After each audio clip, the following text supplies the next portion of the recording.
Right. Hello, everybody. We're back. Sorry we missed Sunday, but today's topic is there is no topic. So, welcome. And we are actually going to just kind of flow on things that are on our mind. We've had a interesting week or two. So, just wanted to start off. Taylor and I discussed several different things we could talk about. So, we'll see kind of where things flow. Taylor?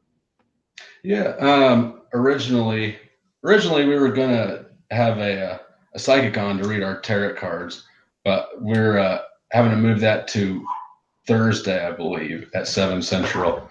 Um, but one of the things that we kind of were talking about earlier is FI polar, particularly in response to one of Eric's videos on talking with famous people that he just put up.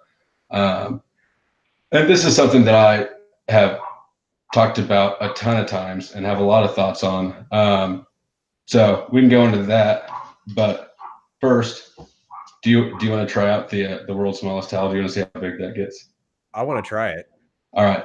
This is the world's smallest multi-purpose micro towel. So you can see that it's about the size of a quarter and a little bit thicker. It's like a Mentos.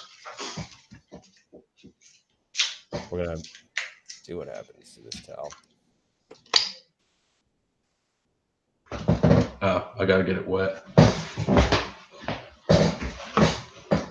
So you want to say anything about about the video, or should I just start rolling on it? Because the question is, what's it like to be FI polar? Do you have emotions? Do you experience them? And Eric's response, if you haven't seen it, is kind of, I mean, he describes his experience with it, which is different from mine. It's similar to mine. It's not exact like mine, but it's similar. There was definitely some similarities, which I found pretty interesting. Yeah. So Eric describes, look at that, being FI polar is, you know what? That's not really as impressive as I expected it to be. Yeah, I mean, I could roll that up into the size of a quarter. Yeah. I thought that was going to expand more. And now my hand's all gross because I sprayed it with fucking spick and span to get it to open. So product review on that's 1 star. All right. Yeah. The Eurotex multi-purpose micro towel is a fucking gimmick. And look at all that packaging. Like, I mean, it bullshit. looks basic. It's the same kind of colors that like towels for dummies would use if it were a book. You know what? In my defense, I did not buy this. Yeah. I was going to tell you the type of the person who did, but that's so derogatory. And there's such a common type. It's probably a type that people don't naturally want to talk shit on, or they talk shit on there all the time. It's a little bit of both. It's an alpha quadra. So ESE. It is. It was an ESC. I mean, look at that little. It's selling some SI and TIT and E users. Anyways, Aaron, fuck you for this piece of trash. He is the one on that video on my channel where we're riding the scooters together. Was that the Walmart video? Yeah.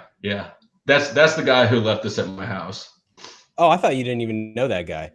No, yeah, I did. That was like really what we did. We went to Walmart at 2 a.m. I thought he was another fuckhead that just got on the scooter and decided to ride scooters around, and he just happened to be there at the same time. No, coincidences like that don't happen. We did roll right by security, who kind of gave us both that look, like you guys can't do that, and then the back off, like, well, who knows? It's 3 a.m. It's 3 a.m. and I'm Walmart security, like. Right. But so we were talking about FI polar, and I was saying that I do relate to some of the things that Eric was saying. I think specifically there is this point where I have experienced a existential type of crisis, and where many times actually, where at the end of the day, when all the distractions are gone and all the things are gone and all the things to involve myself are gone and you're left with just you, that is a pretty empty feeling. You have no idea, for at least for me, I had no idea of, is this all there is? Are you And talking about the great hollowness? yeah, as Or he called the great hollowness. But that was a real interesting thing to me too. Yeah. it for me, it's a very real thing. And I don't know how Eric particularly calls that the hollowness or whatever, but I don't even know if I can correlate that with FI, but I certainly have experienced that. I actually experience it all the time. If I take away all my distractions, my go-to is if something is wrong, I'm going to distract myself with many other things.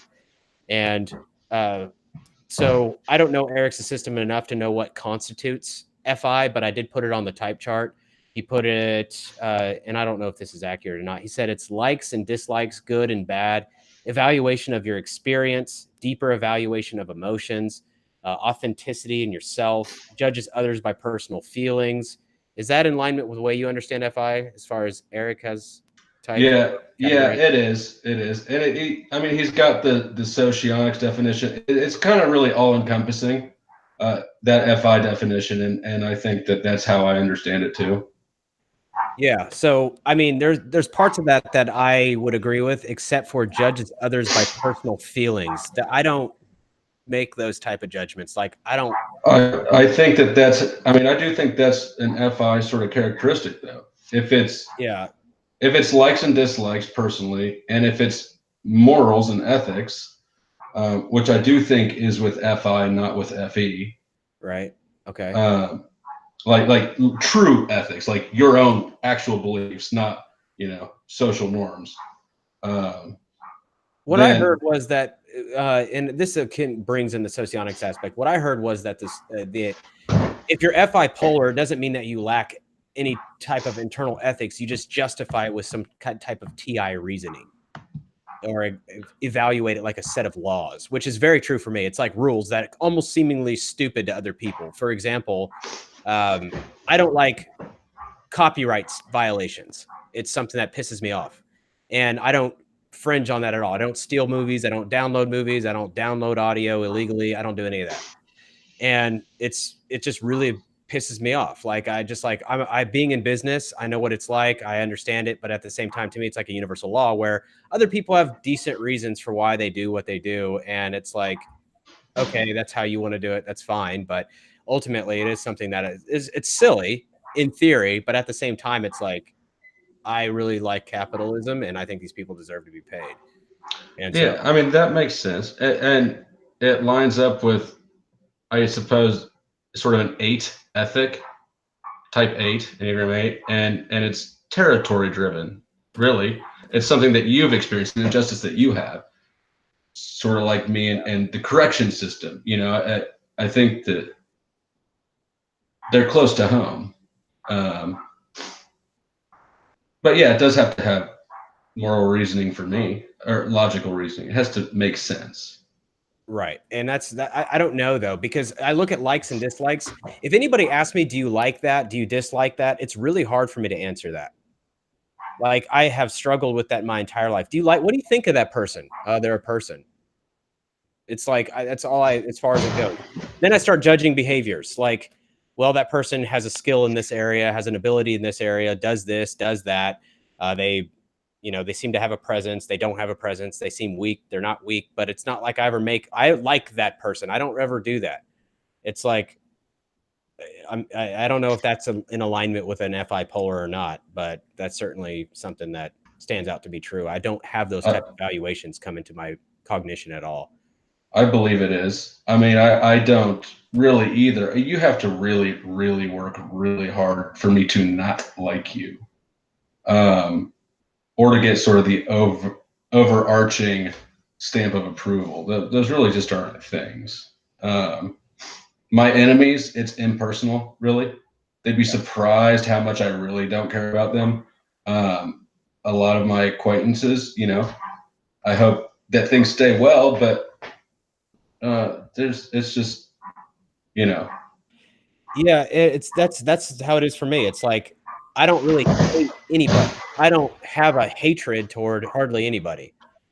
It just I can't imagine hating somebody. I can imagine things that people have done that pissed me off, and as a response, but I can tell you that somebody pisses me off, and then 5 minutes later, it's like I'm completely back to normal again, and I'm wondering why they ran away.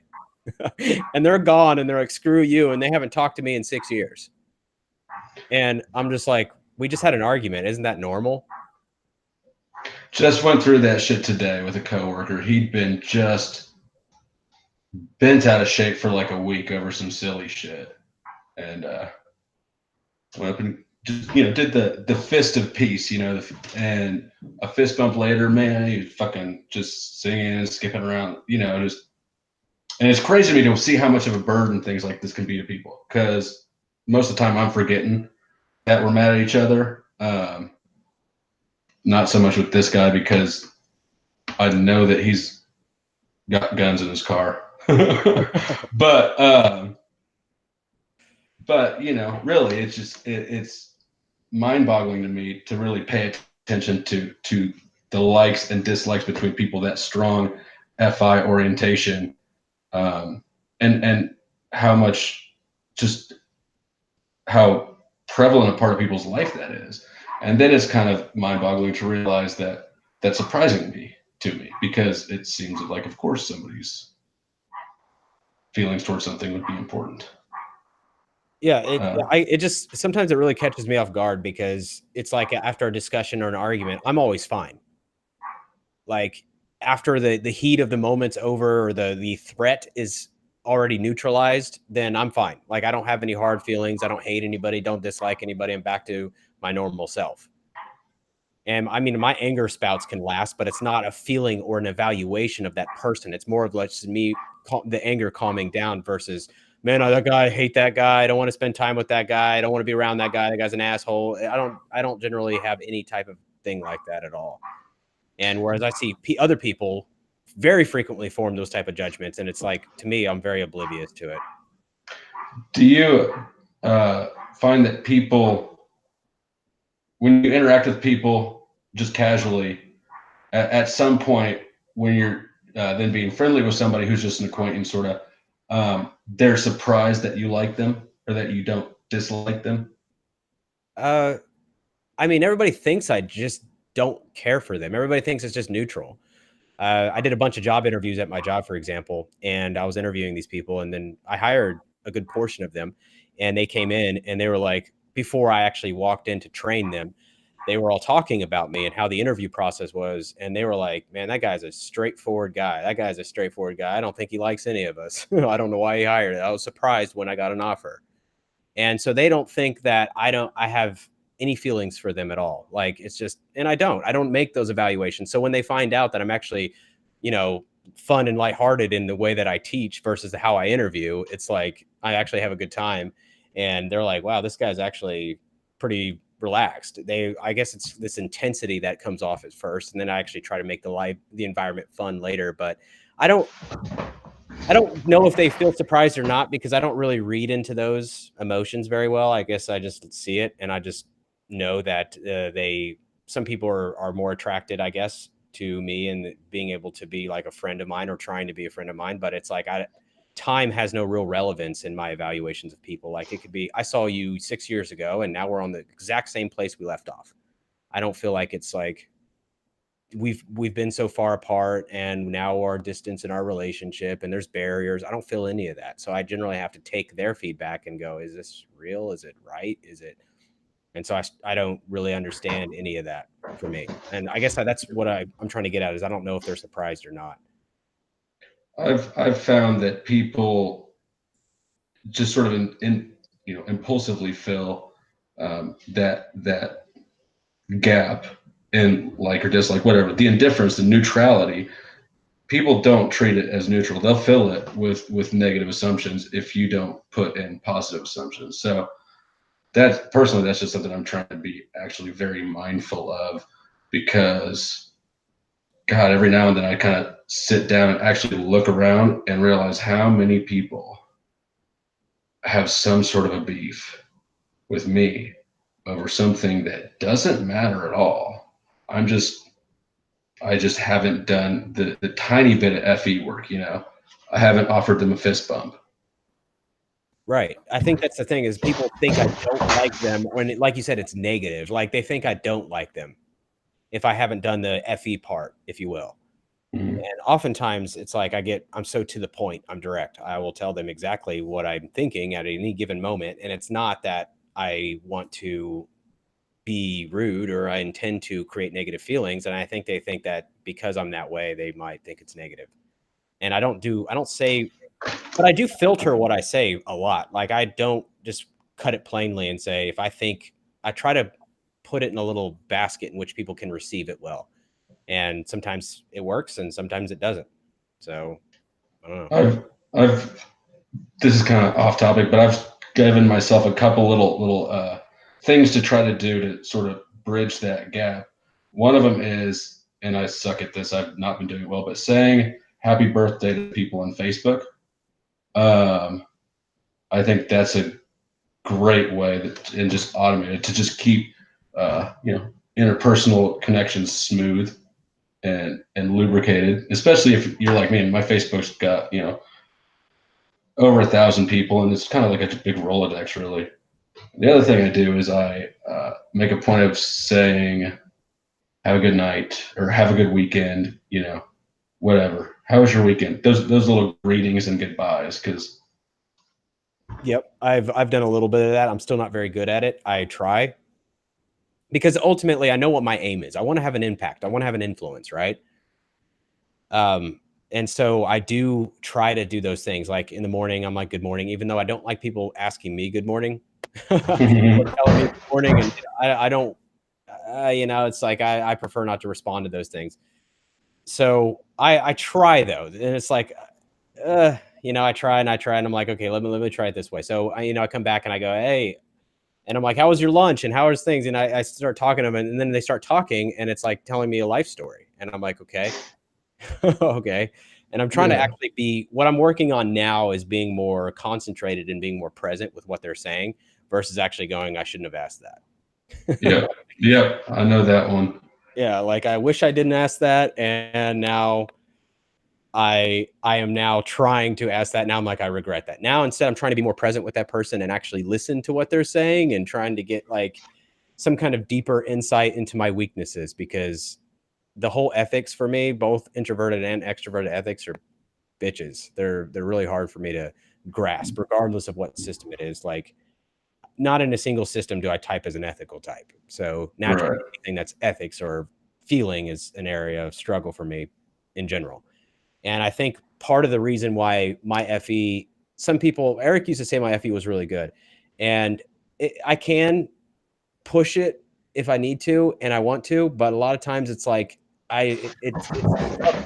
It's a struggle because I think my FE was repressed as a kid a lot. I was not in an environment where I could express a lot of what I wanted to express. And so it's like I had to learn how to put on a show, which I learned. I think I can still put on a pretty good show. I enjoy it actually, is having some fun and being an entertainer in regards in my personal life outside of YouTube. It's a little harder when you're talking to a camera. I'm sure you understand that. I hate talking to the camera alone. Hate Yeah, it. that's a little harder to do. That's a little feat of effort is to be able to talk to a camera and go, yeah, I'm talking to another person as I'm looking into a lens. So here we Mm. go. Let's go ahead and spit it out. I mean, on my other channel, I recorded 3 videos and they're going to be released in trickle pattern over the next like 2.5 weeks or whatever. And I had to talk to a camera for like 3 hours to get that footage. And it was fun, but at the same time, it's like you have to put on the you have to tap into a place where you're like, okay, here we go. Here it is. Let's execute. Let's have some fun. But pivoting back to FI and FI polar, I think across the board, other than MBTI FI, which is I think they're all trying to get to the same thing, but they're encompassing it in different ways. Uh, it says that there is, at least in Eric's terminology, likes and dislikes. I don't have any. I have a difficult time with that. The good and the bad, like what is good and what is bad, I still struggle with that too. Like I inherently have known the consequences of my anger to be consequential and cause problems, but I don't think anger is bad. I don't think having anger is bad. Agree. Yeah, and so I know that I've caused problems by having anger, but I know that I don't think it's inherently immoral or unethical to be angry. And evaluation of experience, I don't know exactly what he meant by that term, so I can't really elaborate on that. And deeper evaluation of emotions, I don't even know what I feel half the time. I have to sit there for 30 to 45 minutes before I even begin to realize what I'm feeling. And it's a real pain in the ass. I just sit there and go, okay, what is it that I'm feeling? Am I pissed? Am I not pissed? Am I angry? Am I not angry? And it just usually manifests as frustration into anger because I can't figure it out. I don't know. But across the board, and yeah, I do for sure relate to that a lot. Across the board, though, all of them, it basically comes back to it's an internal ethical or value placing system that is not dependent on logic or reason. It is your values for things, whether an internal sort of value system. Really, that's what it is, right? Yeah, I think a good topic is a lot of these politically charged topics, right? Like, say, abortion or um, whatever, capital punishment or other challenging issues that people are facing right now. I don't have these, it's just the right thing. I have reasons. Right. And It seems irresponsible to not have reasons. yeah, and I have reasons. And sure, I feel certain things about the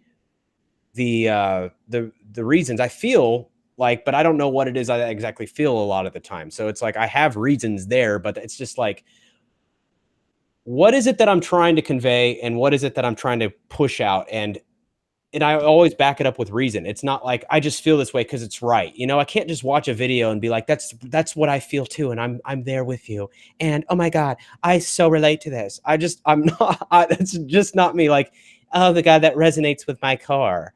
I'm not there. Like, so I struggle with that because I have to. It has to have reason. You have to sell me on it if you want me to. Why should I? Like Eric says, why should I adopt your point of view? But see, and I think that is specifically not FI. I think that what you're describing is not FI, and it's just kind of indicative of the polarness of it. Now, I don't know if you watched all of Eric's video. I watched about 10 minutes of it at work, and then actual work happened. But I've had this conversation with Eric a lot, and he describes the experience, which this is a response to a comment question I got. The experience of being FI polar as one where he has all the emotions. Just he does try to logic them, and he's just not in control of them. Doesn't know what to do with them. Sometimes he cries sporadically. Sometimes whatever things sort of linger with him, and it drove me fucking nuts that he was saying this is what FI polar looks like, because I don't experience FI polar that way. I haven't cried in fucking decades, even though I mean I would have no shame in saying I cried in jail if that were the case. It's actually a little bit stranger saying, yeah, I didn't cry in jail. I do relate to the idea that I don't know how to handle the emotion when it's there.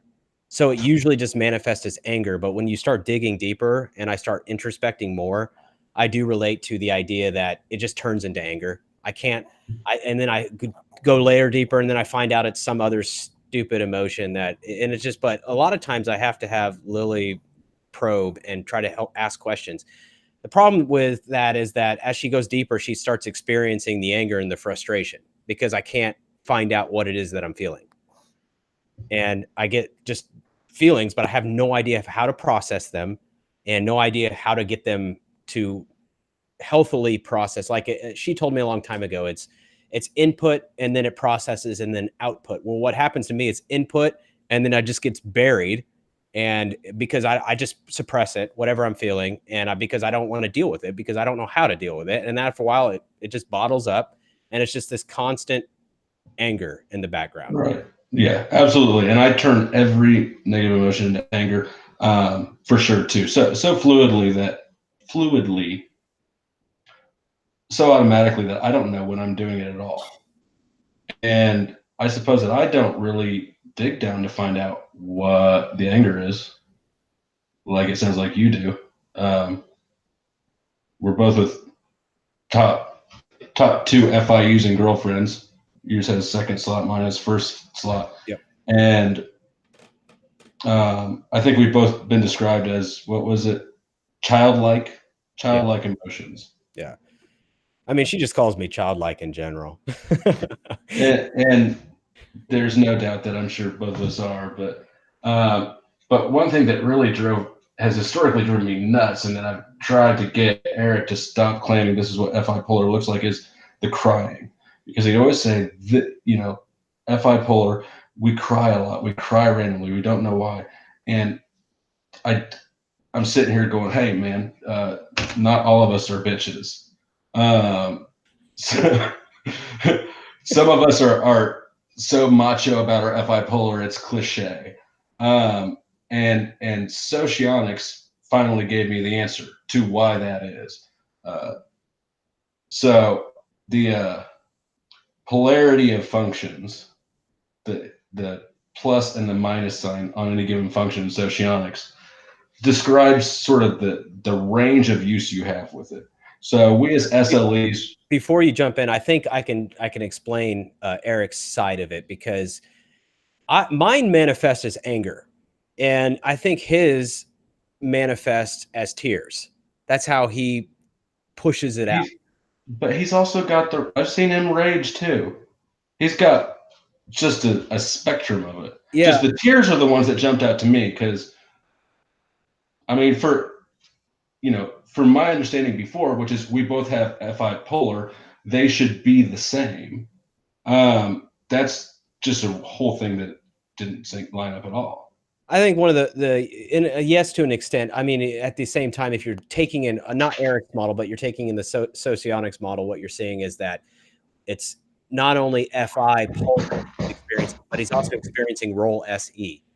Whereas for us, it's in that same block, it's FI and role NE. So it's a little bit different if that's the case. And that block has a different manifestation too. So because Socionics model A works under the impression that the blocks are where you're going to get the plus and minus effects. But yeah, go ahead and explain the plus and minus. Okay. So, shit, I just lost it. Okay. So basically, anyways, I think that he is right. That is a manifestation of polar FI for ENTPs. However, I think ESTPs or SLEs and ILEs, we're going to manifest that different because we have different polarity on our functions. So, for instance, SE is an easy one for me to use because I've been over this before. The negatively charged functions, you have a wider range with. You can go, for SE, it would be weakness. For FI, it would be vulnerability, hurt, some of the lower states of being, and you can go up into the positive. So SE as an ESTP, I can assert power in the positive realm, or I'm actually pretty comfortable with fostering my own weakness in a situation if it's tactical or if it's useful or if I want to be underestimated. That would be an example of me using SE minus. And ESFP, on the other hand, they don't like having their own SE weakness. So they stay in the positive. They want to push, expand, puff up more. FI works the same way with the pluses and minuses. So for FE positive, which is what we would be, we're only, what did I say, FI or FE? You said FE. Okay, I'm at FI. I don't know anything about charges, so yeah, you gotta. Right. So we got to stay in the positive, right? We're not comfortable in our own negative emotions, negative feelings. To the extent we do use our FI, it's in a good way, right? Want to feel like excited. Excited is a good feeling. Liking someone, even being angry at someone, to an extent, anger, conflict, fighting, that's not unpleasant for us. What we don't like is some of the more negative or vulnerable or weak emotions that would be associated with a negative charge, like vulnerability, hurt, all the other things. So to the extent that both types are FI polar, and both types suck at using FI when they do use it, ESTPs and SLEs, we have a smaller range of FI to suck at, right? And the rest gets ignored. Eric with FI negative, with a negative charge, he's actually going to sweep a wider range of emotions and still suck at them. So that's why he can rage like we can rage, and be excited like we can be excited. But he also will sweep down into the crying, the weird, the weirdness. He'll sink lower into the weirdness. So what's the weirdness? I haven't spent enough time with Eric to know what you're talking about. What is the weirdness? Well, if you rummage around on Talking with Famous People, there's a handful of videos where he cries.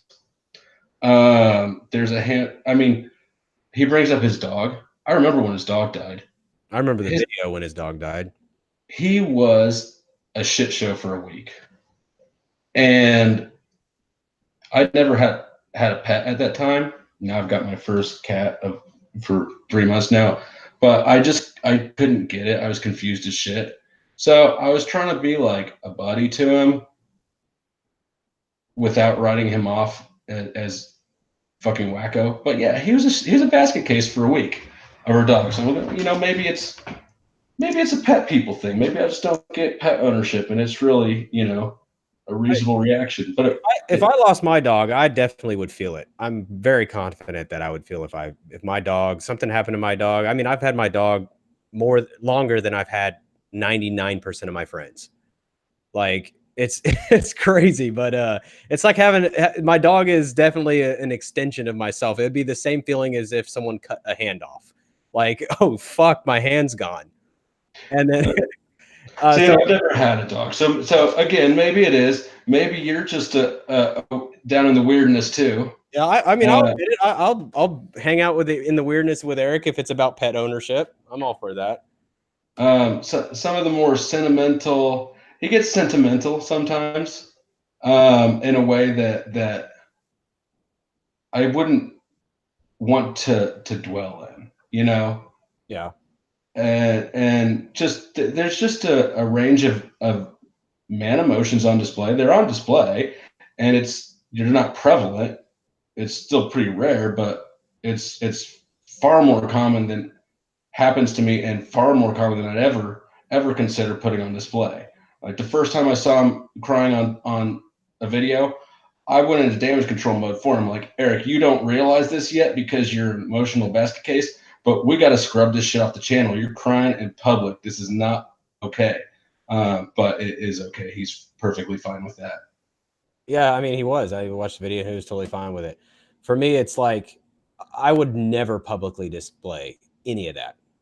No. Never, ever, ever. I mean, if my dog were to die, I would not be public. I mean, I would sit there and process it. But the difference is I don't really see death as a bad thing either. I would feel it.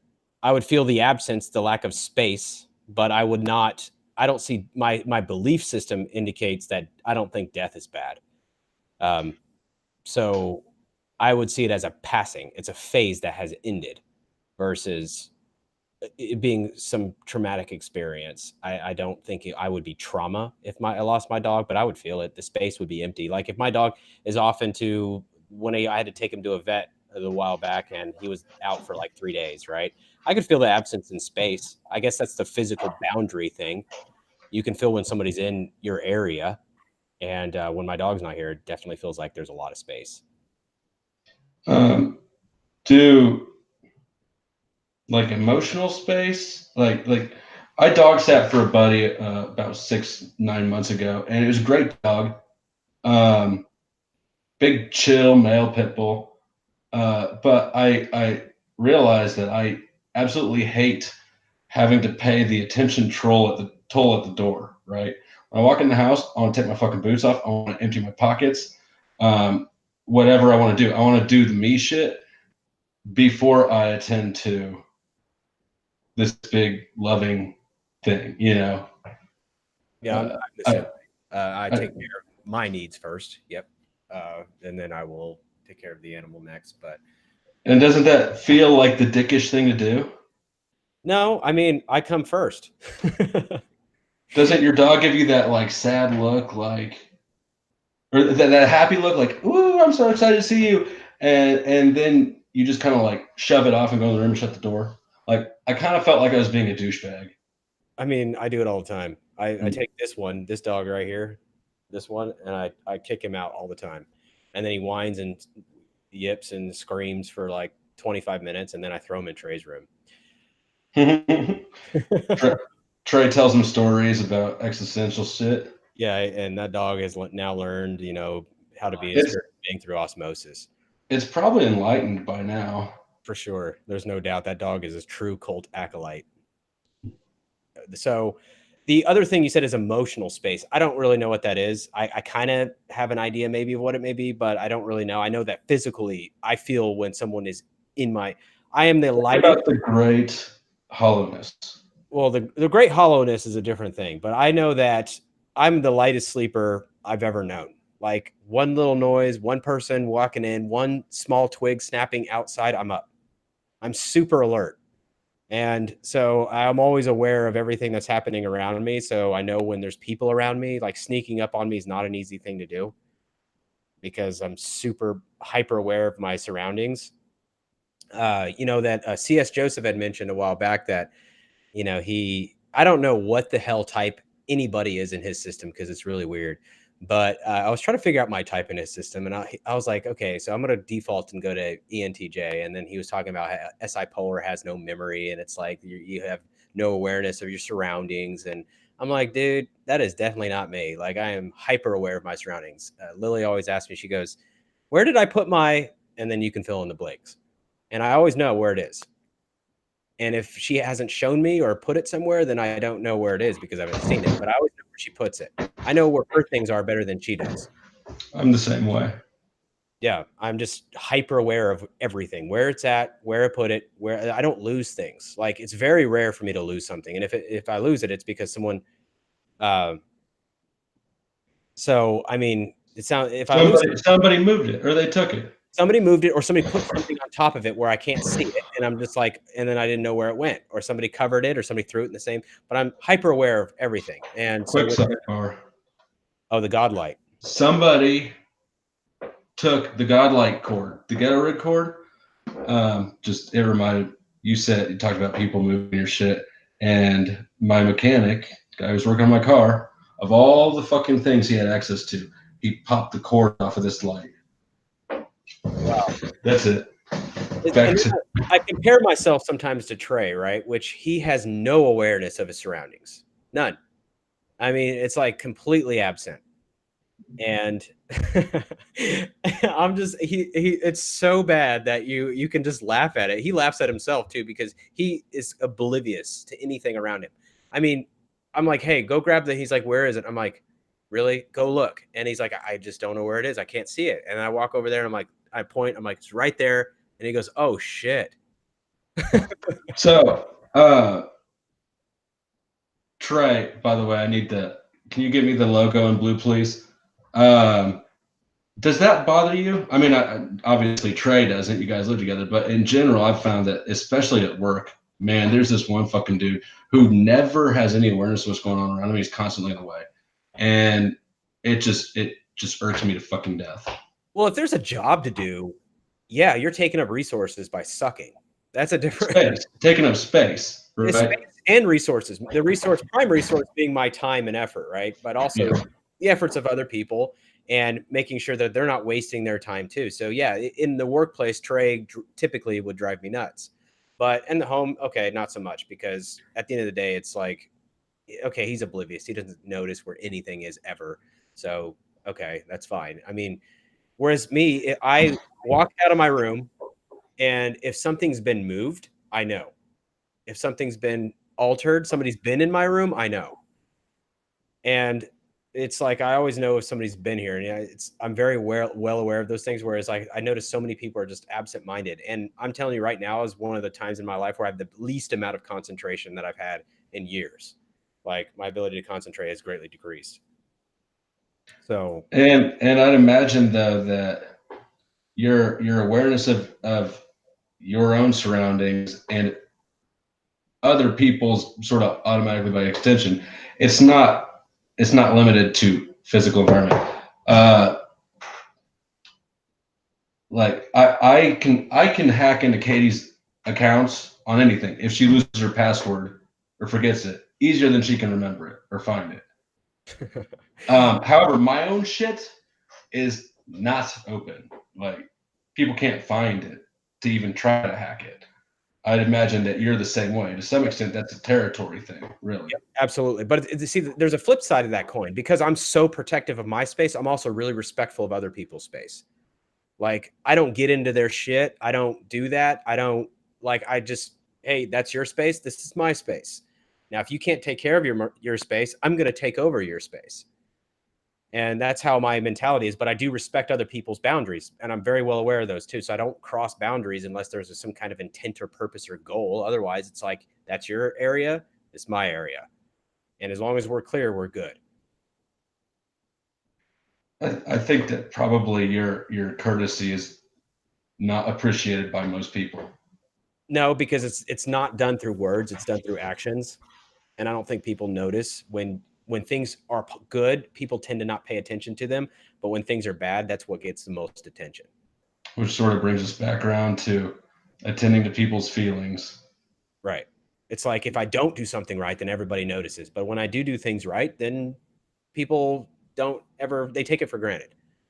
When I had more employees that I ran at, and there's a lot of women too, which might have played into it some, but they'd come and check periodically, to make sure I'm happy with them, which I thought was, strange at the time.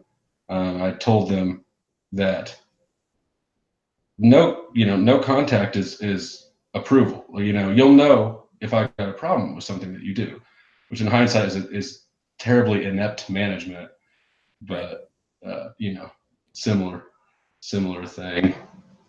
Yeah, being in management myself for quite some time, I've had to polish up a lot of my rough around the edges. And now Lily tells me a lot, like areas that I need to improve. And at first, I don't like the feedback. I'm like, dude, I'm just gonna be me. Like, if people don't like it, then fuck them. And that's generally like my go-to strategy. But she's like, look, you have goals, and a lot of those goals involve influencing other people and being a more effective leader. And at some point, you do have to polish up some of those rough around the edges approach. And so in some areas I've needed to improve, and I'm aware of it. And even recently I've caught myself on my own, which I can give myself a childish pat on the back for catching myself before the shit gets out of control. Well, I pat you on the back too, because I know that shit ain't easy to notice. It's hard to fucking notice, really. And going to rehab, after sentencing, I got transported to rehab. And that was probably the biggest moment of self-awareness regarding sort of, the FE, impact, whatever it is, my presence in a room. Because, when you're in jail, like I mentioned, you get manners, you be polite, and you expect the same out of others. But when I went to rehab the second time, I was transported, like in Con Air. I was all shackled the whole ride in the prison bus and showed up to rehab and got out. And my goal was to just do what I was supposed to, because there's a term of my probation that I, complete rehab. And the first time I'd gone to rehab voluntarily, I got kicked out for using is the official reason, even though I passed their drug tests, I passed their breathalyzers, they tossed my room, my car, and I passed the court officer's drug test when I got back. So what I learned from the first experience is they'll kick you for being a disruptive or antagonistic person, really. I got kicked for my attitude. So the second time I'm in rehab, I'm just determined to just do it right. I'm just going to do what I need to, not make friends, not be loud, whatever. Just and try to emulate Katie, my girlfriend, who's an ESI, ISFP. And that freaked people the fuck out. People I'd never met thought that I was up to shit. They thought that, you know, people either thought I was cocky or I was scheming or I was trouble. I didn't realize until 2 weeks later when kind of that fake introversion crumbled. But I think it's an SE presence that I have, and I assume that you have the same thing. You know, people just can see sort of who you are. Yeah. They're not going to buy the quietness. They're not going to buy the meekness. If you got some oomph, it shows, regardless of what you do. Does that make sense? Yeah, it's like you take up a certain amount of space in the room, regardless of what your act you're putting on. Right. It's another example is I was teaching a seminar about leadership, and I had a person teaching the seminar with me. And the problem was it was in a workplace, right? And the content was centered around John Maxwell. And John Maxwell, if anybody knows who he is, he's probably the most recognized leadership expert in the world, right? But he's Christian. And so one of his principles had the word God in it. And I said this in the workplace, quoting him, right? And I wasn't teaching religion, but nobody said anything. I'm just teaching this class. Nobody said anything, no reactions, at least none that I noticed. The minute I walked out of the room, the entire room went into an uproar and started complaining. And the other guy just got land-based all over. They ran over that other guy so bad when I left the room, but they didn't do it when I was there. And it's just a good example of like you take up a certain amount of space and people are not going to directly challenge you like that very often. And so the room was quiet until I left. And then I heard it was a complete nightmare. And so I can imagine, even though when I'm giving kind of a lecture or a speech or whatever, it's like I have a very professional presence and I'm putting on a teacher hat and I'm not trying to be an asshole or a intense person or not trying to scare people or intimidate them. There's a certain type of perspective I think a lot of people adopt that you do take up a certain space no matter what act you're putting on. Does that make sense? Right. Yeah. And what you described, like, I guess I was self-aware enough to know that. I realized that people were more well-behaved around me than not around me. But I had no idea that I was completely unable to just try to be, you know, to fly under the radar. Like I'm going to take up attention one way or the other. So that was kind of, you ever had an anonymous review from your peers in a workplace? Actually, no, I haven't been subject to that. That is, don't do it if you don't have to. That's not a fun experience. I've had like, people. Man, I thought everybody here loved me. They laugh at my jokes. They support my ideas. And it's like, well, he's kind of a dick. Right. So, I mean, there was also something Michelle said, what's interesting. She said that my boss is an SLE and he has given me a handful of compliments, and that means more from anyone else than I've ever worked under. So what's fascinating about that is that that's also very true for me, because I feel, and I don't know if this is true for you, but I feel that if I give compliments too frequently, they carry no weight. And Yeah, so I agree. I don't ever give compliments unless I want somebody to know that it means something. And so I don't feel the need to give them. Instead, I FE in other ways. Like I ask people how their day's going. I want to make sure that I influence them with the way that I speak, the tonality that I use, the oomph in my voice versus just being a monotone, flat, dry speaker. I add a lot of passion and conviction, but I don't really FE in the way of making everybody feel good, which I guess is more of an FESI type of thing. Hey, our video's just on the screensaver. I don't know what that is, but yeah, I shut it off for a second. Okay. I didn't realize that it doesn't. Okay. Yeah, I'm a little bit more liberal, I think, with compliments and shit, but I do always try to make sure that it's not fake, or that I'm not complimenting something that I don't think is deserving of some sort of compliment. You know, I don't want to just create lies out in space that I got to keep track of later. Right. And I guess for a while, it was pretty hard to actually, I have pretty decently high standards too. So naturally, it's like I'm not looking for the little things to compliment people on. But one of the biggest changes in my life was reading Dale Carnegie's How to Win Friends and Influence People, and that really helped me become a lot more influential in the way that I need to attain whatever I want to attain. I'm ashamed that I haven't read that. Like, I've got it somewhere and it's been on my list for fucking ever. How long does that take to read? That is I read it on a flight, so I don't know, 3 hours, 4 hours. Ooh. Yeah. Maybe we should read that and talk about it, because that'll force me to read it. Yeah, absolutely. I'll read it again. It's one of the greatest influential books I've read in a long time. Probably, if not. This is probably in the same thread, Laws of Human Nature by Robert Greene. That's probably not in the same thread. It's not? No, that's Robert Greene. That's the 48 Laws of Power, Machiavellian. That's like the he's a pimp. Yeah, that's the SLE approach to the world. Whereas SLEs who don't want to develop their FE go Robert Greene. And where Dale Carnegie is much more about authenticity and being influential, being a charismatic person and not manipulating people. And so, I mean, you could still see it as manipulation, I guess, if you're using techniques to influence. But at the same time, it does teach you to be a more well-rounded person. And one of my chief aims, I can't speak for you, but one of my chief aims is to help influence and have a greater impact in being able to be more balanced. I don't want to be just all SC and TI. You know, it's like I feel like there's a part of the piece of the puzzle missing.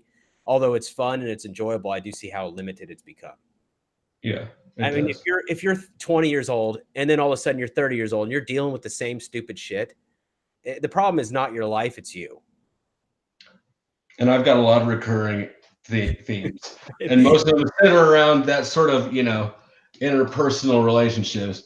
But you mentioned manipulation sort of versus sincerity, and I don't think that the two are separate. I don't think the concepts separate that way. I think that I can be absolutely insincere in my flattery to someone, and it's not a negative. I don't view it as a negative. I view it as kind of generous, really. I mean, a lot of times when I butter up something, or if I pretend to care about how someone's weekend was, or if I'm really kind of laying on, if I'm really buttering the biscuit, a lot of times it's because that's how people want. People prefer that. Yeah, right. You're giving them what they want, which you're having a positive effect on somebody, which is I see what you mean. And it's an exchange. I've done more of the opposite, which is just not give compliments. Whereas I find other ways to attain what it is I wanted to attain, but I think we both handled it in the way that we believe. But yeah, I don't think it's bad to compliment somebody, even if it's insincere, because ultimately I don't care about the action. It's the result. Right. If that person feels good and they have a good day, fine. But if somebody's asking for honest feedback and they really need like honest feedback about something, if it's going to make their life better, then I'm going to tell them the truth, and I'm not going to give a compliment. I'm going to tell them straight up that whatever they're doing is probably stupid or wrong or looks dumb or whatever question they're asking. Sure. And that's much more comfortable for me to do as well. But I guess I just don't see empty schmoozing as manipulative. I see it as an exchange, right? If I want something out of that person and they want something out of me, they want some schmoozing, right? I want whatever it is I want. Either way, without the schmoozing, they're not inclined to give me what I want, no matter how good a reason I have for, wanting them to tell me their credit card number, what the fuck ever, Yeah, exactly. I mean, it is an exchange. And I talk about that in a lot of my sales trainings too, is value. And ultimately, if they don't want the compliment, they want the feel goods. They want the verbal hugging. Right. At the end of the day, everybody wants to feel better. Yeah, that's what everybody wants. And what's in it for me, right? What's in it for me? That's what they want. So they want to feel good. That is what it is. Michelle says that transactional stuff is annoying. Is it though? I mean, if you got the feels that you needed to get and you felt like all warm and fuzzy on the inside, my supervisor and my boss, specifically the one I have now, he goes, "Oh, I know that all these things are in your head, but I need some warm and fuzzies. I need some warm and fuzzies. I was like, all right, I'll give you some fuzzies. So I have to go I have to go explain things in a way that he receives it. He's definitely like an SEI. So you can imagine how that conversation goes. And he's like, I need some fuzzies. I need all this. So I have to go fuzz everything up before I go present data being flat and straight. And I think that's one of the fun challenges is it's a good practice to be a little fuzzier in my approach, because normally I'm like, this is what it is. This is what we need. This is what we have to do. Let's move forward. Let's get it done. And he needs some kind of help in that department where he's like, hey, uh, Michelle, he's your supervisor and your supervisor. Are they my supervisor? SEIs? I mean, Michelle's He's not. No, he's not an ESI. He's an SEI. So, like, I mean, if we approach Michelle the way that we think with no doctoring, I think that she would find it offensive. I really do. Maybe. I don't know that she would want to think that's the case, but I do think that level of just cold, sort of aggressive indifference would be off-putting to low SE users. I think I could sell Michelle. I think Michelle might be a little bit more robust, but her type, I think, is easy to accidentally offend. I mean, I don't see. I mean, I could see Michelle getting offended, but I mean, at the same time, it's like if there's a product that she actually needs once or doesn't want, or she wants to remove a problem, and I have that solution, I'm sure that my transactional method will be greatly beneficial for her. I actually pulled up. These are real comments from my last performance evaluation with my boss. Fantastic. And this is recent. And keep in mind, I have a very technical job in construction. I have no sales capacity. I have no direct customer interface. I tell a bunch of construction workers how they fucked up.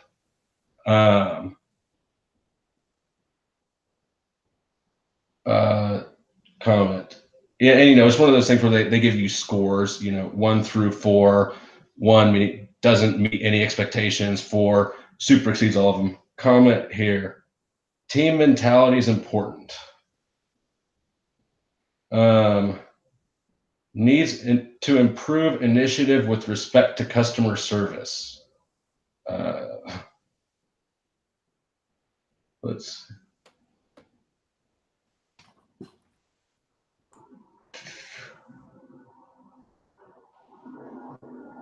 Well, this is the old one. Okay, so I actually found my performance review on the company drive before I got it. So these are pictures of the old one. That's not up to date. But basically, all my feedback is FE shit. Get along with people. Get along with people. I need to get along with people, and I don't really think that I do. But there you have it. I guess when the ESC CEO says you need to get along with people better, what the fuck are you gonna do? Be like, no, not really. I think I think we have pretty interesting backgrounds, because in the beginning, I get along with people pretty well in the workplace. I mean, people don't give me shit and they don't mess with me. And when I disagree, they know that I disagree. But at the same time, I also understand the hierarchy. This is, yeah. And you're in a more professional world than I am now. Right. I've been there and I never had these sort of problems. People moved when they needed to move. And I just wasn't working with a bunch of other felons. We're all felons and doing hard work and shit like that. So there's a lot more. It's just different.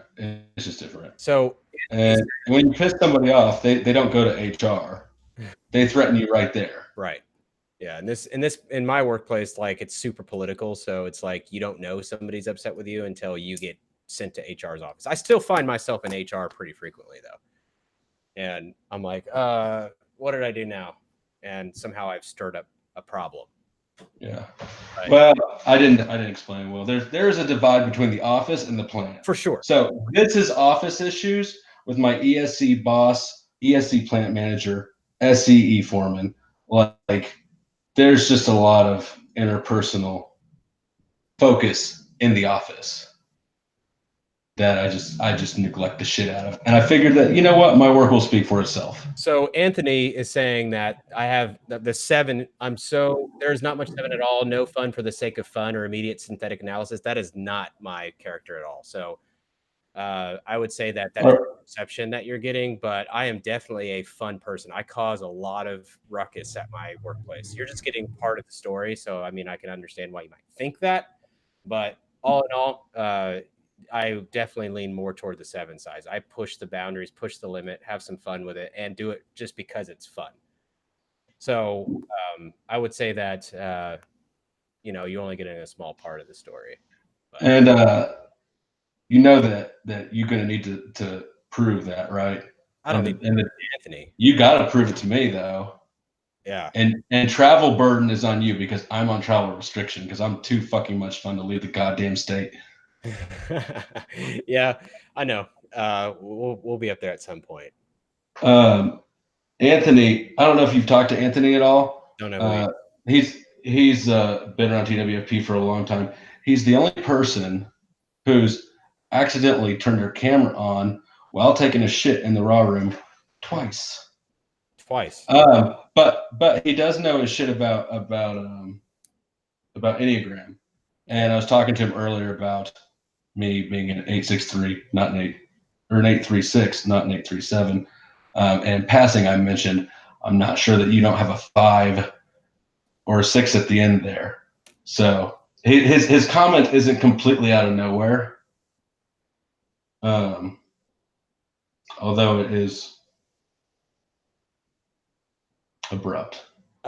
Good job, Anthony. Props to you. I would send you some what do they call it? A super chat for taking a shit twice on camera.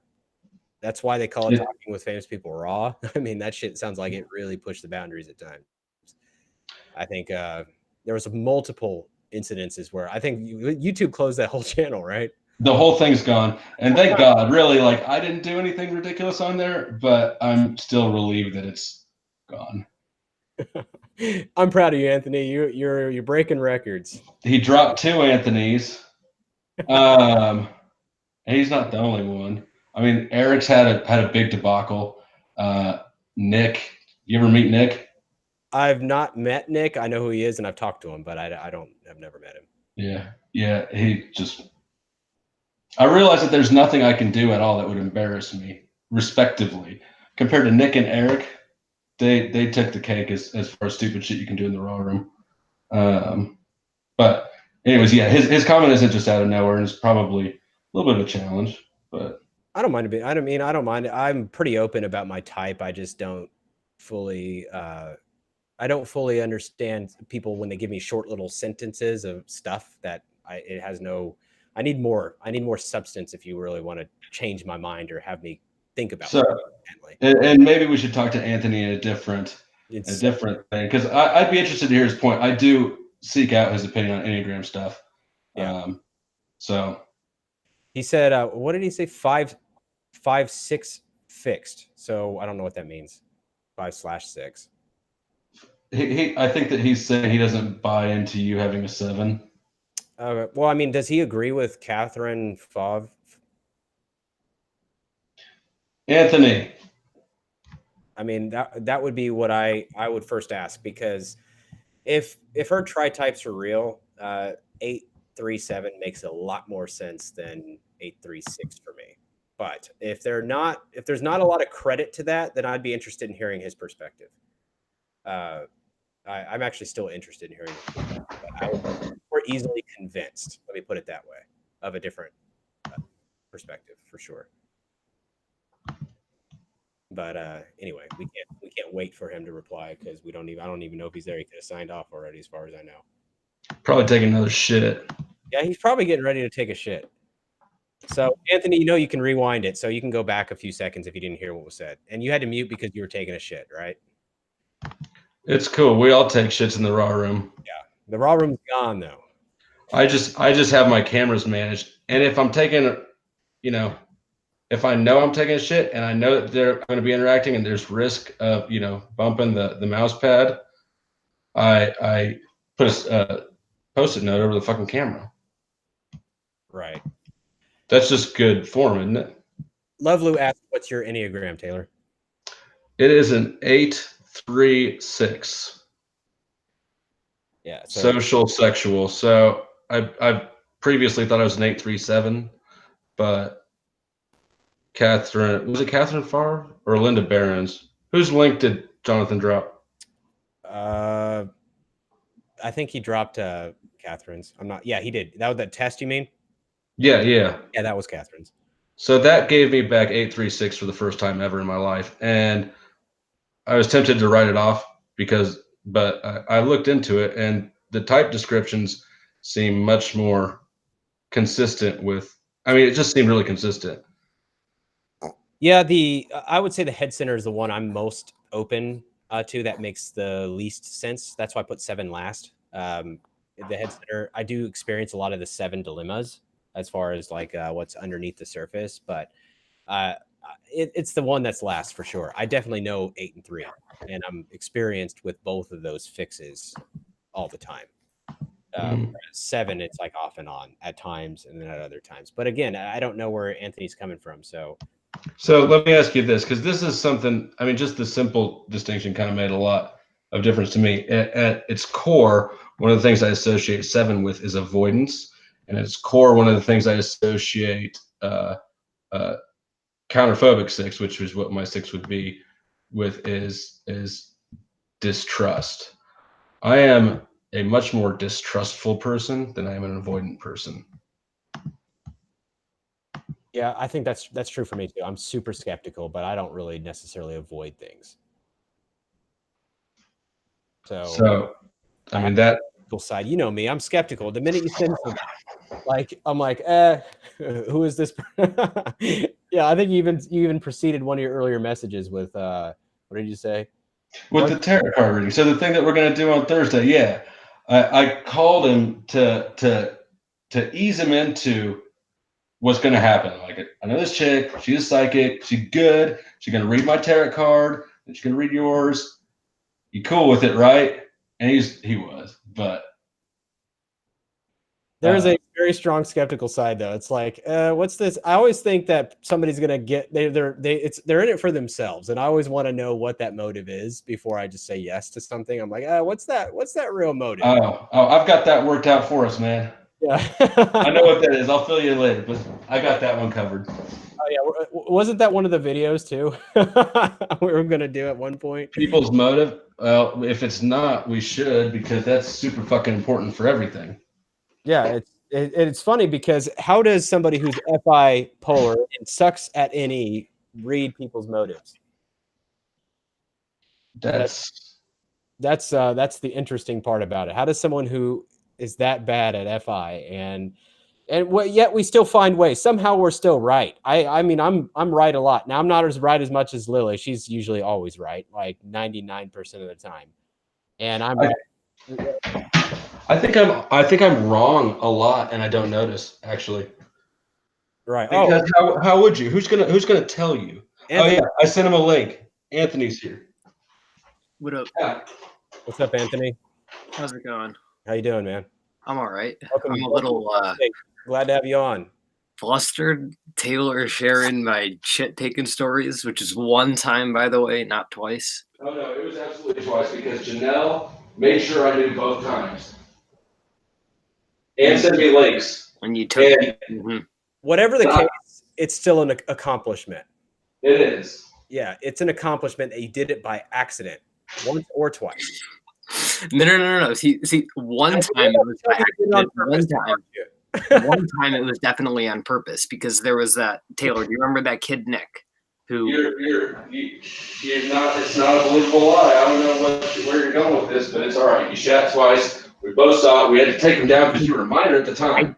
I did shit twice, but only one time was on accident. No, because Janelle couldn't wait to tell me both times. I remember. You mean you were shitting once on purpose and you stood up?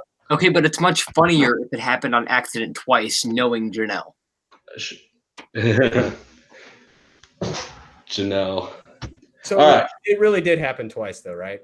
Yeah, it did. Yeah, I did. Okay, so you were lying when you first popped on this. But really, what's your batting average? I thought it was in reference to the accidental times. But let's look at your average though, your streak over time.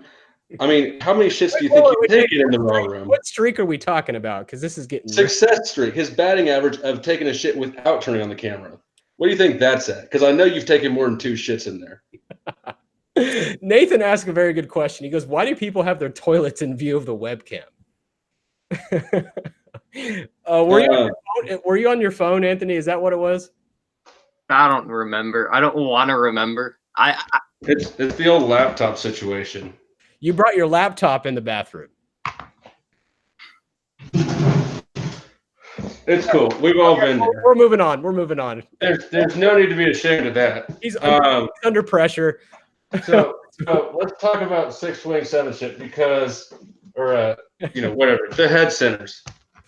Right. So as far as what I commented on Damon, I can't say I'm definitively sure, but I've had the inkling that you could have been on the 5-6 line, like 5 wing 6 fixed, perhaps, last in your tri-type. I'll explain that a little bit later. And what I said about 7 and fun, what I didn't mean, I commented what I didn't mean. What I didn't mean was that you don't have fun for the sake of fun. So I'll need to find a better way to rephrase that. But right now I just don't have the words to articulate myself. But the main thing that led me to that conclusion is that there's a trend in the 5-6 space, or on that line with the 5 wing 6 and the 6 wing 5. They're a bit more Cartesian in their style of analysis. Like they'll think more in terms of numbers and graphs, percentages and stuff like that more commonly than a 6 or a 6 wing 7 or a 7 wing 6 will. And their style of analysis is a bit different. They'll tend to go from granular analysis to something synthetic. So they won't actually. Can I pause you real quick? What's up? Can I pause you real quick? Yeah. You're using some advanced language, so I'm like looking up Cartesian as you're talking. Yeah, me too, man. Like, you gotta level here. You gotta break it down to dumb level. Like Rene Descartes, scientific method, that kind of thing. Okay, so power drill level. Yes, like nuts and bolts, man. Give me the basics. Okay, so basically, like they're going to be more privy to a scientific method, objective form of analysis, using like numbers and stuff like that.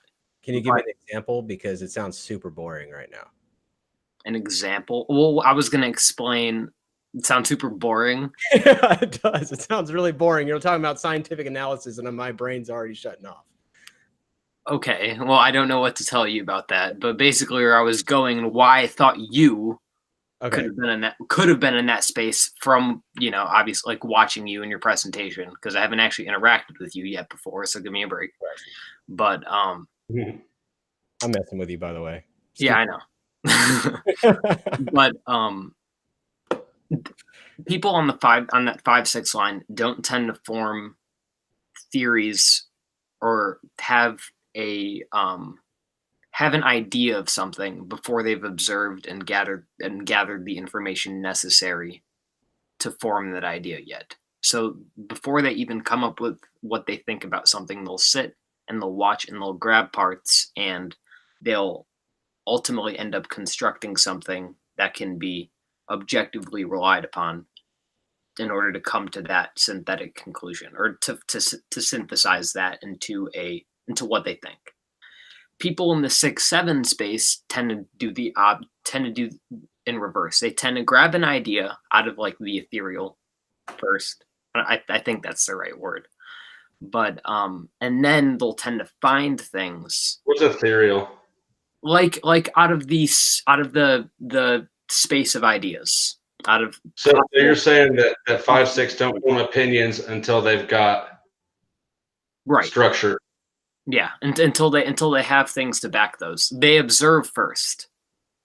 They gather the information first. 6-7 will have an idea of something and then will tend to find the information to support that idea. So they go from synthetic to granular. So how's that manifest? Why do you think that Damon? Do you think Damon forms or researches things before he forms an opinion on them? Is that correct? That's the trend I've seen with the 5-6 people, and it's also the trend I've seen in Damon. So this is all tentative, but this is just like where I'm headed right now. But I mean, like behind the scenes, I think he's even more like that than I realized.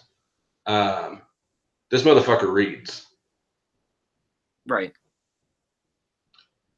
So, yeah, I mean, I think that's an astute observation. Damon, what do you think about our observations about you? I know that unlike 7s, though, I'm not really great at ideas. Unfortunately, it's a pretty struggle point in my life. Do you think 7s and ideas are correlated? Well, that's what they're typically depicted as. I'm not an Enneagram expert, but Trey's more knowledgeable in Enneagram than I am. But I do think it's about concepts and big picture stuff, which I usually have a direction I'm going, and I'm good with that. But I can align with the idea that I generally have to observe first, but I'm pretty impulsive. Like, I don't sit there and go, let me analyze this. I just kind of dive in and figure it out on the way. And so there's not really a process point. It's like I see and I immediately act. There's not a lot of let me analyze. It's like immediately, it's fast. I am one of the most, in my own lack of humility opinion, I am one of the most action-oriented people I've ever known in my entire life. And so it's very hard for me to just sit there and be like, when I look at somebody who's reflecting or thinking too much, it's like, what are you doing? Like, move, let's go. So you have difficulty with me then? Oh, no, I wouldn't have difficulty because as I've grown, I've learned to be accepting of other personality styles. And one of the reasons why I got into typology, I'm much more empathetic toward other people in the way they are. So it's something that Taylor and I think both appreciate about typologies. We've learned to accept people of all many different types and many different ways of even nerdy little bitches like you. Yeah. So I think that's what I've really gained from all this psychology study is just learning how to accept other people instead of thinking everybody. Because when I was younger, I was as egocentric as I was then as I am now, which I used to think, though, that everybody thought the same way I did. So if they didn't do what I was doing or move as fast as I was, they're just a fucking idiot. And don't let Anthony's stage presentation or whatever fool you. He's just as arrogant underneath the surface as we are. That's why I can call him a little bitch. I mean, yeah, you can see that look right there. I mean, this guy, at the end of the day, he took a shit on camera twice. I mean, he shit on the Raw channel. I did. That's some power right there, man. I mean, I'm impressed. So, yeah, that takes some pride. Just display, it's an expression of my virility. Yeah, and your gratitude for all the free space you were able to do that in. Right. And I'm not going to lie, it was an awkward thing to hear. I heard at least one girl, I'm not going to call her out, level sort of a complimentary, sort of like, oh. Yeah, that was your girlfriend, Taylor. It was? It might have been. Was it? Mm-hmm. Okay. Well, then I've heard two.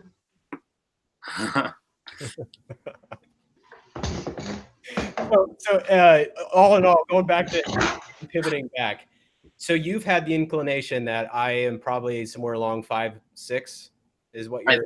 I've had that inclination, but it's much easier to tell in like interaction. But it takes me a little while to form what I think. I have to watch you and talk to you for a little while before I can really get there. Let's talk about me then. Yeah, let's talk about Taylor. Let's get off of that. Do you now I recently got rid of my switch from 837 to 836. Do you agree with that? Tentatively, yes. This is typology, so nothing is permanent. You don't have to lock. Right, obviously, but my goal is to try to form something that's like perfectly coherent. That's like the ideal. So I tend to think tentatively, like before I can really say concretely what I think. What do you identify as? In terms of what? Like Enneagram. What is your Enneagram? I'm a 9-wing-1, and I have 5 and 3 fixes. So I'm 9-5-3. Okay. Michelle says Anthony seems like a smart motherfucker. So good job. He is, like I said, he's probably the first person I go to with Enneagram related shit. You should see some of these comments. Nathan says he does, almost like his body is simply a vehicle to transport his superior mind. and there's a lot of like debate over this between people. Well, not really a lot of debate, but like people seem to think different things. As far as my it's like as far as what I identify in Socionics and like MBTI, like those systems, I tend to identify mostly with LII. So literally, Michelle, not related, but you have literally just asked that. She goes, "Is this guy LII?" Yeah, probably. Yeah. So I threw me off for a while because he did wrestling in high school. Yeah, and my presentation initially was like in the raw rooms was like, I guess crafted. I don't know. It was like crafted to out of my own discomfort to be more SC parent because I never am. So it was like, I don't know. One of the cool things about the raw room is it's a great place to work out those kinks in your personality. However, and a lot of people come in with SE being one of them. SE and FE are big things that a lot of people in typology are not comfortable with, their own mastery of. For me, it was kind of the opposite. It's like, oh, look at all these people that I lived 30 years without ever talking to. But that is, I mean, that's a very, I think, normal interaction with it, really. Or typical, I would say. What's Eric call it? Like personal optimization machine or whatever. I don't know, something. What is what is Eric talking about? Personal what? The raw rooms. Like if you've ever been in a TWFP raw room, right, where there's a bunch of people from the internet who found it and just sort of around a video chat, whatever. He's called it. It's something like that, something that's got more syllables than it needs, but basically, it's a mechanism to improve yourself. So I think that he's, it's sort of an extension of typology, what people do with it, but I think that he views it as giving people a practice area as well, to do that. So it's never, an overt goal. It's just, it seems to be how people utilize it. Yeah. I mean, Eric uses such advanced language. It's hard to follow sometimes for me. It's like he speaks a different language a lot. Yeah, and I zone out when he does that shit too. Yeah, it's his entirely different language, and am I the dumbest person in this room because I have no idea what the hell he's saying? Yeah, I'm glad to hear that because I typically don't want to be the one, ESTP, like, dude, I just picked up my phone because of all those fucking words and shit. But that's how it is. At some point the word salad just loses its ability to deliver meaning. I know, and he's so specific on meaning and capturing meaning, and he uses such specific words. I can't even. Well, you combine that personality type with that profession, and you're just Yeah, I don't know. So do you feel like you learned any SE, Anthony? No. Well, no, not from the raw rooms. What about from yours truly? Didn't I coach you through, second Yeah. knuckle in, push up, right? Right. Yeah. Sure. All right. Well, remember that. Second knuckle, push up. The question I have, Anthony, is what other observations have you had about Taylor or I in the Enneagram sense? I mean, Taylor just recently leaned more toward 836, I think, right? And Right. so, I mean, And the thing is when you have like an 8 core and the head is last in the tri-type, it's extremely hard to decipher.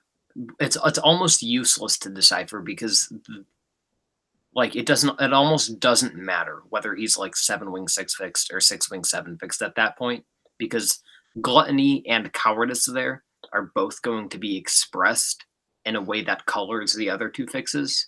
Um, so it's like a very like minor difference, but and he's almost going to express the same exact way. Regardless, but um, basically the only difference that I explained to Taylor recently over the Facebook chat was um, from the perspective of like the main type, so like 6 and then the wing. And I tend to view the wings as the realms, which the core type works within. So like 6 wing 7 is cowardice in the gluttony realm, in a way, which basically like manifests as gluttonously or pushing themselves out into the world.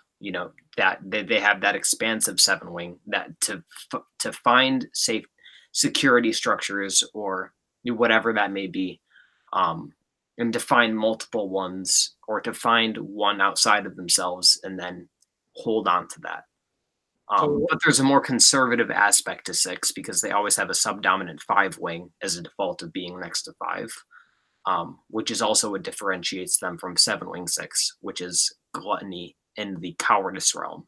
So, what would be the most obvious, in your opinion, what would be the most obvious difference between like an 837, 836, and 835, for example? I think the most obvious differences in how they'd manifest.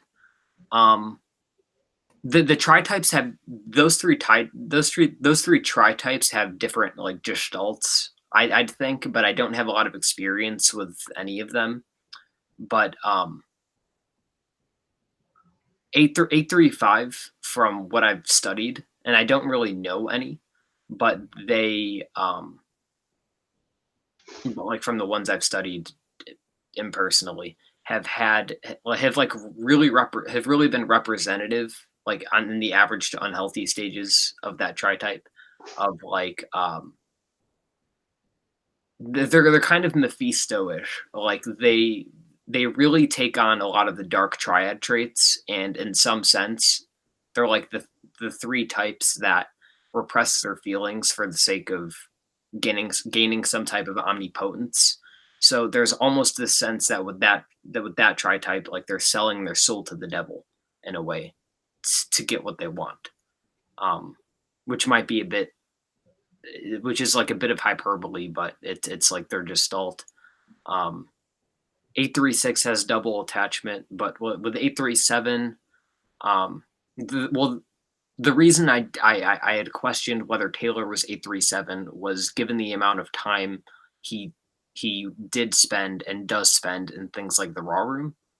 And my from what I think and from how I'd imagine an 837 would manifest, I don't think they would really get anything out of spending so much time in those rooms. And it's 8 lust compounded with 7 gluttony. I think they're going to be more inclined to step outside of that more and go, do things that are going to serve those fixations that they have. They're not going to have as much of a good time getting caught up in analysis and talking with a group of people like online in person. I just can't imagine that they would have that they would be privy to the same level of participation that Taylor has shown, like in these types of groups, like the raw rooms and stuff like that.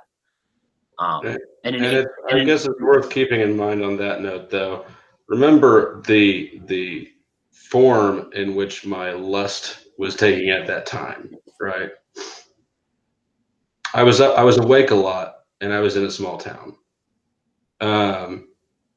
So to that extent, it was, kind of the perfect set of circumstances for me to be in a raw room a lot. But yeah, go on. and these things are situational. You're right. So it's really hard to so it's like it's hard to say because I have to consider your situation as well. And it being the last fix, it's gonna, it's like, very subtle differences that I'm gonna have to decipher between. But I'll get to something eventually. I just have to think about it because it's like a new idea to me. Like I really only started thinking about it today.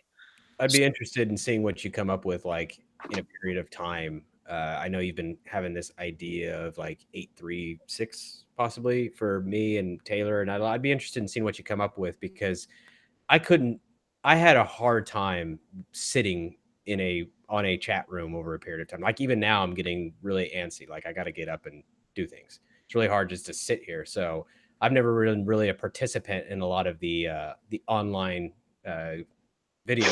I hate video chats. It's in general. I do them, but I'm not a particularly fan of them. I'd rather record a video, upload, Right. And in the raw room, like, yeah, I never sat. I Which never sat in front of the camera with the camera on like I do with these ever. which would be more in general. Which would be what? Which would be more indicative of 7, not considering instincts, because like if you're SP last, there's more of a chance that you're gonna want to move more, and you're not going to be as comfortable sitting and getting stuck in these types of rooms. So Right. That's definitely me. Like I feel almost like I'm suffocating if I'm in these rooms too long. Like I start sweating and not because I'm nervous, but it's like I feel like I need to do something. My body needs to do something. Bro, me too. Like right now, I'm sweating. Like I am like in a sweat. And it's like I gotta move. Like, and it's hard to sit still. So I get like get this energy and I gotta do something. And so I have that challenge a lot where I feel like once I'm in a room, I'm stuck and I'm like, and then eventually I just disappear. But that's your good FE that Eric's referring to. That's formality. That's right. Yeah. Whereas normally I'm just like, hey, what? Okay, disappear, and that's where I get stuck at. And so for me, it's still, I don't know. I mean, I'm willing to take in a lot of perspective. I can tell you that I definitely SP is probably last for me. I don't know if that's your analysis, but I would say that is. I mean, that seems accurate. You seem like I don't know what you identify as, but you seem like SXSO. Yeah, that's what I type as Okay. far as that's what I thought. Yeah. So. Yeah, that's what I came on my own inaccurate conclusion rather, and that's what I figured was probably the most accurate overall. Okay. Yeah. Hey, Anthony, if you could, and it just very cursory sort of nutshell, describe the difference. Describe a social sexual versus a sexual social 8-wing 7. Like not bird's eye view. Okay. Because I had trouble narrowing down my instincts. A lot of how I understand the instincts comes from the vibe that the person will display, because that's how the instincts will tend to portray themselves, like, or that's how they'll tend to manifest, is in the personal expression and the vibe that the person will portray. So social sexual is synflow, and sexual social is what's called counterflow. I'll explain those later because those are kind of like abstract and weird to explain in a short period of time. But if you think of if you think of the second instinct as like MBTI or Socionics tool function, or with the second fix and the tri-type, it's like the realm that the main instinct will be working in to express itself. Social is what I basically call contact. So it's how you, it's how when the social instinct is being expressed, it's how you're making contact with people. It's like collective humanity in a sense. How it's like you are somebody and I am me, and like this is how we're making contact. Sexual's fusion. So basically what that means is what, as far as it relates to the fixation that it's working with. So like if you're a sexual 8, it's letting yourself fuse with that and fall into it, and ultimately that manifests as an intense expression of it. So like a sexual social 8 is going to be more is going to be less a sexual social 8 wing 7 is going to seem less like 7 wing 6-ish, for lack of a better word. They're going to be less they're going to be less, I guess, FE inclined to in their interactions than a social sexual 8 wing 7 would be. The social sexual 8 wing 7 is they're going to be more in flow with the interactions that go around that they participate in. Sexual social 8 wing 7 is going to be more of a lusty expression. It's going to be they're going to come off a lot more intensely, even in how they look, than the social sexual 8 wing 7. And I think that it's present with you versus Damon too. Damon is Damon looks more intense. Yes. He expresses a lot more intensely. When I interacted with him for the first time just now, I got a lot more of an intense there vibe than I ever did with you, Taylor. And you say that his Spartan background has that? I didn't hear what you said.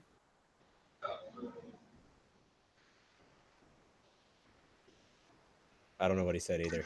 I was mostly just talking shit on your Spartan room. Yeah. I live in a tent most days. This is just my filming room, but I prefer to live in a tent. It's a nice tent, though, in his defense. Yeah. I mean, living outside is where it's at anyway. All the homeless people down at the camp, they're jealous as fuck. Yep. So, Orpheus Opituus, whatever his name is, or her name, is, I would bet this Taylor guy is SPSO. He could be. I could be. I mean, I'm really not dead set on my social or on my instincts.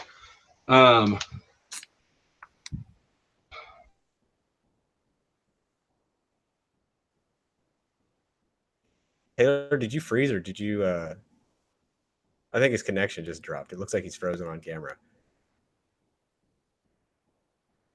They can become specifically antisocial. Okay, so maybe Michelle says he means me. Okay, so maybe he thinks that I'm SPSO. Does that align with you, Anthony? Wait, what's up? I just opened up the live stream so I could. Yeah, so he thinks that I'm SPSO, not SXSO. This whoever this person is. The guy. He said it's SP. He says that, or this other person says SP stands equals specialize in one verse environment interaction. I don't know. I don't know any of this shit. But Taylor could be SPSO. I've imagined that he was in that stream somewhere. Social sexual again was tentative, but I don't think I said sexual was bonding. If I did, Orpheus is right. Social's bonding, and I didn't mean that the instinct is so much more than vibe. I was talking about picking up my manifestations of it. Right. Which is about what the instincts actually were, to like conserve time or whatever. But I was. I trust your vibe. You don't. I mean, like that's what I want, and I don't think vibe should be discounted on something like this. No, but I wasn't saying that instinct is vibe. to Orpheus. I'm saying that's certain. That's how I've learned to pick up on it. That's how it's manifested. Or that it's a good way that it manifests, so you can actually, figure it out in someone. So Orpheus is saying, what he's saying is that he thinks that I'm S, or at least I strike him as SPSO. Would that make any sense at all? I'm really not sure.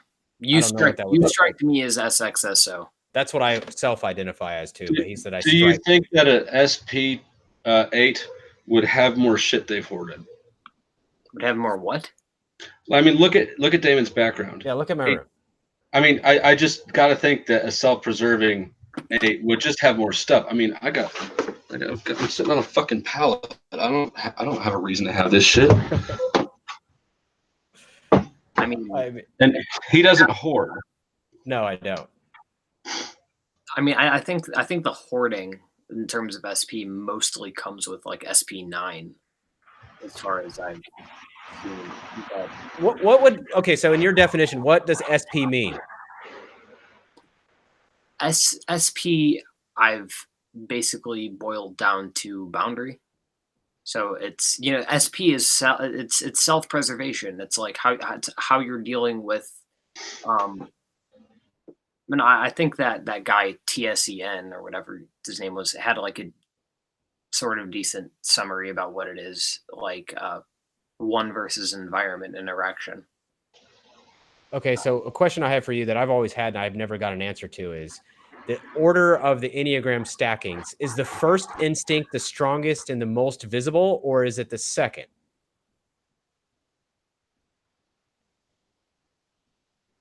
I think that's hard to say, but I think it's what's really like the strongest and most visible are just the first two and how those interact with one another. Okay, more like a block. Yeah. Okay. Yeah, that doesn't quite get where. I'm sorry. No, it's not your fault. I'm trying to get to I don't know enough about the instincts to be like, yeah, no, I'm not particularly attached. I don't care if I'm SP, SX, SX, XX times 10. I don't care. Like, I just want to know. Why, like the instincts are still something. So, take what I say with a grain of salt. Okay. Instincts are difficult, and there's, it's obvious why they're not easy to understand, but I'm getting there. Right. I think you said something earlier about the SOSX being more like, what did you say? Socially graceful? Was that the term you used? Not necessarily socially graceful. I think I described them as 7-ish. So displaying as more 7-ish. The SOSX? Yeah.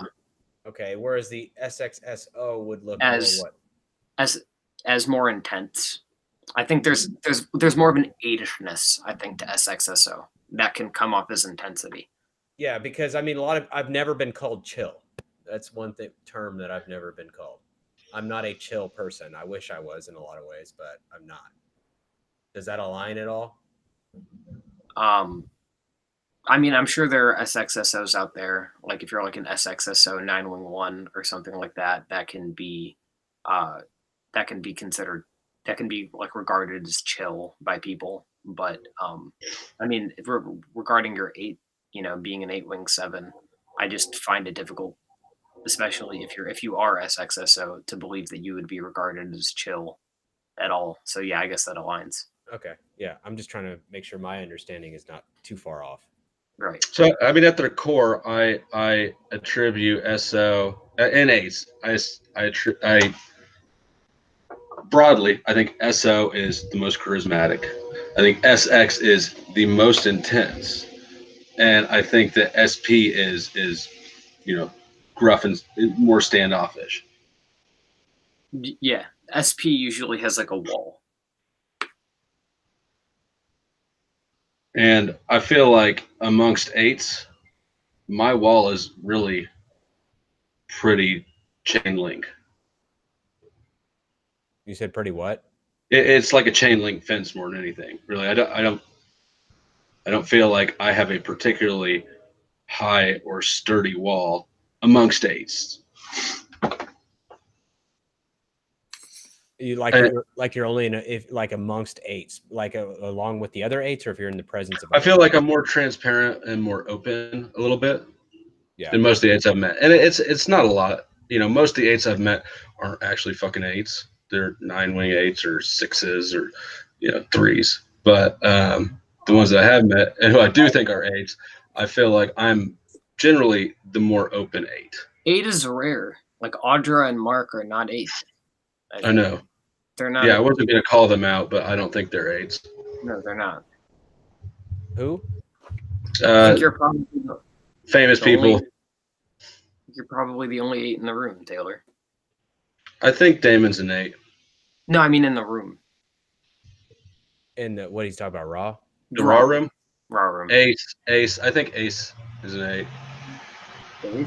I don't know Ace well enough. So Orpheus said the self-preservation instinct is a more motivational drive to attend to physical well-being, sustainability, and resources than foundations. Sexual is a motivation to cultivate sexual attraction, chemistry, and throwing off habitual psychological boundaries. I'm not sure what that psychological boundaries part is.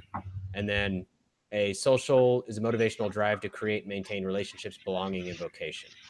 Okay, here's why this is confusing, though, because it ignores Pavlov's hierarchy of needs, right? And so everybody needs self-pres first, obviously. Right. So I don't know how to rectify that. Exactly. That's why I was tending to explaining the instincts in terms of vibe and manifestation and just like simply contact fusion and boundary, because though Orpheus is like right, as far as I understand it, that can be misleading to someone who doesn't understand how those descriptions would manifest. It's hard. That's why it's difficult. Right. That's where, and I guess that's kind of where we're stuck, because it's and like Taylor and I both agree, typology will always be subjective. I mean, you're never going to get objective. At the end of the day, you just can't. You're not. The best thing you can look for is, your own understanding, but a lot of people, and rightly so, don't. Self-analysis is hard and just by definition biased, right? So that's why I talk to Anthony, Damon, people whose opinions I respect, and that's really what you can do. I know Orpheus isn't speaking out of his ass either, because he's pretty knowledgeable when it comes to this stuff. Yeah, I don't know who he is. Like, so I've seen some of his material. So I don't know who Orpheus is either, but I'd probably be looking at that channel. Yeah, I'm gonna probably open up his channel right now. Good job, Orpheus, for marketing yourself. All right, everybody, if you're watching this video, make sure you subscribe to Orpheus's channel, because he's apparently knows it. And ours, if you're not subscribed, subscribe, like, leave comments. If you think that we're douchebags, leave that in a comment too, and we'll explain ourselves. Damon. Oh, okay. I was going to Damon something. What was that? I was going to ask you something. Yeah, absolutely. What was your impression of me? As far as Enneagram goes, or MBTI or Socionics. LII. That was my initial gut feeling as far as your sociotype, and my gut feeling as far as your Enneagram was 5. So those are the two things that came to the surface immediately. MBTI, I don't really think like that naturally, so I didn't really have a gut feeling per se. Right. But those two for sure is what stood out to me. I thought 5. One thing I wondered that I was gonna ask you is, like, when I ask you a question, you like zone out into this space, and it's like you're seeing something that's totally not there. What do you see when you do that? Like I asked you a question, and it's like you're not even in reality anymore. You disappear. Where do you go? That's a cool question. I don't know. I retreat, I guess, to whatever I've constructed in the past in my mind and try to formulate a response, and then usually end up telling you that I have to think further about it before I form something that I really think coherent. Like right now, you're not even looking at the camera. It's like you're like looking off into some other land, like another. And it's like when you answer a question, you have to refer to whatever it is that's off the screen that you're seeing something. And I'm curious because I don't have that. I'm looking obviously at the camera as I'm talking to you, and Right. you know, It's just a way for me to I guess like detach, for lack of a better word, from the interaction, so I can gain better clarity over my thought and then come back and respond to you. yeah, it's not a criticism by any means. I'm just curious, No, like where your mind goes. Like, is it? Yeah. What do you see? Is it? Are you like? Are you aware of anything in your environment when that happens, or are you actually seeing like images or? No, I'm just thinking really hard. Try this on.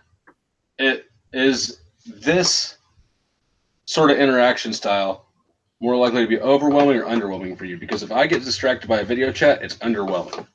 And I need to go do something else. Right? No, even on video chat, it can get quickly overwhelming for me. Like especially like how I came in and we were talking about my shits and stuff like that. But like even like most interactions, even just day to day in person, can be quickly overwhelming. So when I talk to people, I'll have to like mentally retreat back into my own space and then think before I open back up again. I have a really strong 5 fix, but I'm not 5 core.